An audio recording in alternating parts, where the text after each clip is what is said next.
The thing about dry eyes is we used to always think that dry eyes were a lack of tear production. People didn't produce enough tears, they had dry eyes. So many people have dry eyes. Almost everyone that walks through our door now has dry eyes. It doesn't make sense that everyone's not producing enough tears. So we actually shifted our focus to the glands, right? We've got glands that line each of our eyelids. They secrete oils to help keep the front surface lubricated. Every time we blink our eyes, the blink force pushes on the glands to release oils. But think about what happens when you're on a screen. Could be your cell phone, could be the computer, could be the iPad. You're not blinking as much as you should. When you're not blinking, the glands aren't releasing oils. Over time, they clog up, they start to atrophy.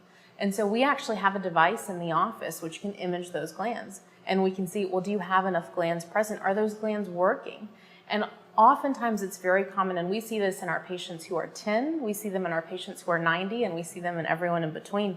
The gland blockage and gland atrophy is what causes probably 80% plus of our dry eye disease. And so we have the ability to not only diagnose it, but we also have treatment options. So we have a device called the LipiFlow that can actually heat the inside of the eyelid. It can melt whatever's stuck in those glands and release those oils. And we've seen tremendous relief in our patient's symptoms from dry eye disease. You know, the easiest response is to just blink more. But oftentimes we're so focused on what we're doing, we don't have time. We don't have time to stop and blink. But we tell patients you have to take breaks. I mean, whether that's, you know, like you said, every 20 minutes you take a break, look across the room for about 20 to 30 seconds before you go back to what you're doing. Set an alarm on your computer. If you know you'll be on the computer for hours at a time, set an alarm every 30 minutes, whether it's looking across the room, go up and get some water, take a break before you come back to it. Because unfortunately, that's a problem that's coming for all of us just by nature of our work. We sit in front of a screen so much of the time that we have to give our eyes a break just to avoid potential damage.